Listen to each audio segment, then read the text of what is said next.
Okay, so sun's starting to get low in the sky.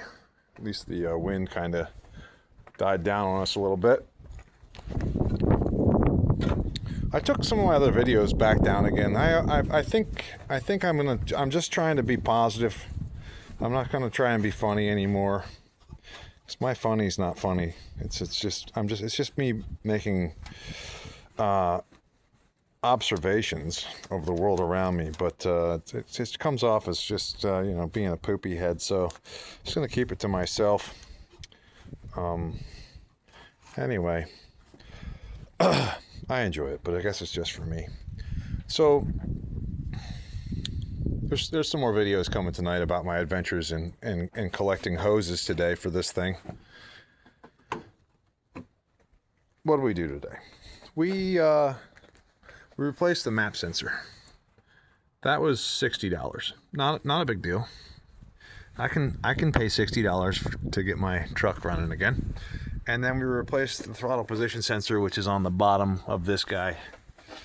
It's on the bottom. It's on the opposite of this thing. And then we recalibrated it because it has to be calibrated to the throttle position, or to the throttle body. Look at this, guys. Let me show you. Look at this. Look at the shine come back with. All you got to do is use a filthy rag soaked in WD-40, and you too can have.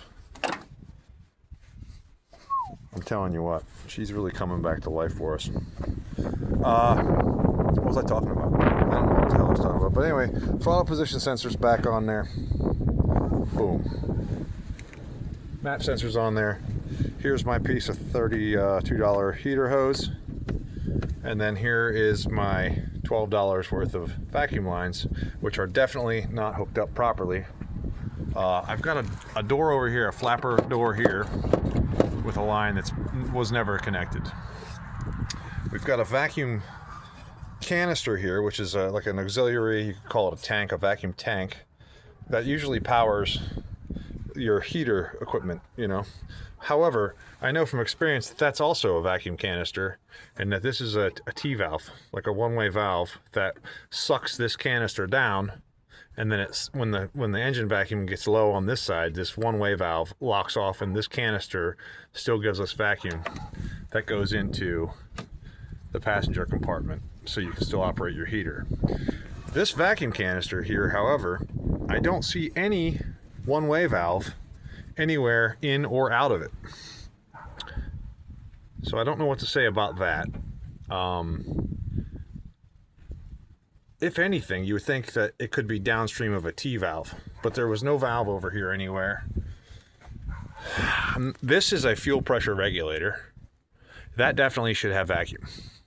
We want to have vacuum on that. I think that's a fuel pressure regulator. I haven't dug in deep enough. I haven't reverse engineered yet, but that was not hooked up.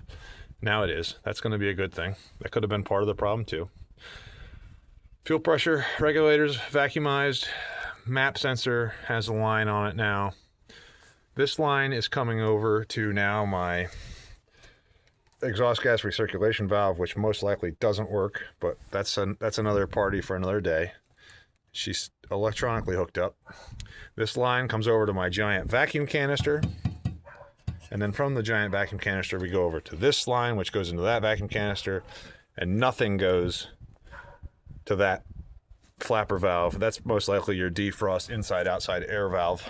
That we're going to get to that. I have to do some work here. On the back of the engine is this. There's a smog pump with a vacuum line that was not hooked up either. So that's going to be something else to deal with on some other day. What we're about to do is fire the old farm truck up for the first time after all these modifications and see what happens. You get to come along for the ride. You ready? She's in neutral. Parking brake is on. And... oh, gotta push the clutch down.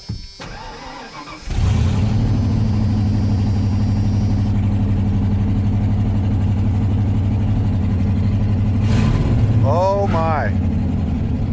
There it is. Throttle response is back.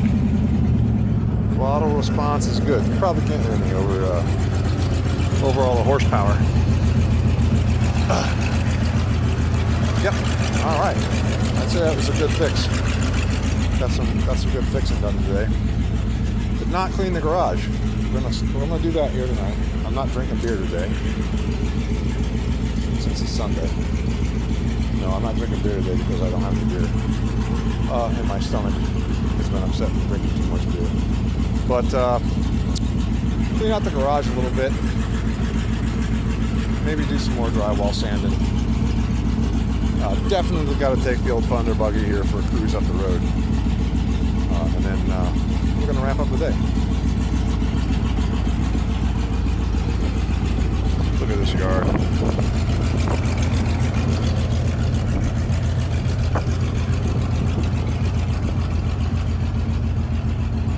So the neighbor came over the other night. He's the guy who grew up in this house.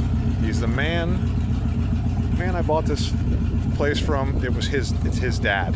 So his dad came over to visit me last night. He's a lonely old fellow that lives behind those people over there in a cabin in the woods. He has a pond he said I can fish in. He seems to be lonely, but he seemed to be very nice. So he's going to be my new friend. We're going to talk about pussy and cars a lot. All right.